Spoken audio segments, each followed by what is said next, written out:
आदिवस करचो वेळ पावलो. ह्या वेळार निमाणी उतरां भायर सरतात ती सदांच दोळ्यांतली दुकां व्हांवयतात. जेजूच्या शिश्यांच्या काळजांत असलीच खोंत आनी दूख आसली. जेन्ना जेजून तांकां सांगलें तो आनीक तांच्या सांगाता आसचो ना, पूण जेजू तांकां सांगता, हांव गेलो जाल्यार तुमकां आदावाचें. हांव वचचो ना जायन जाल्यार शारोती तुमचे तांय येवचो ना. जेजू तांकां एक बोरवोसो दिता. बासायलोलो शारोती तांच्या सांगाता आसतलो आनी तांकां सगळें शिकयतलो.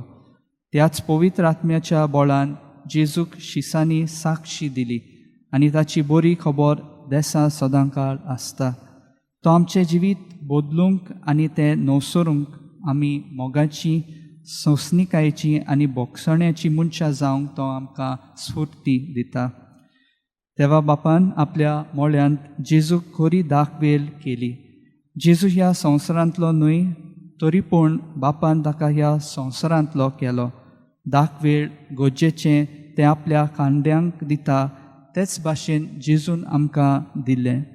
बापान आपल्या पुताचो मोग केलो, तोच मोग पुतान मनशाचो केलो आनी खुर्सार आपलो जीव दिवन मोग सोपुनायक पावयलो.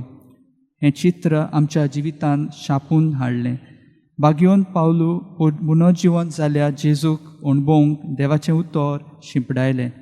जाल्यार आमी कितें करचें? आमचे खातीर दाखवेळ जाल्ल्या जेजूचो मोग आमी अणभवला. तर आमी कोरण्यांनी जेजूचे नीज शीस म्हूण दाखोवंक आनी ह्या वरवीं बापाक महिमा दिवंक आमकां देवाचो आदार हे मिसाचे भेटेंत मागुया.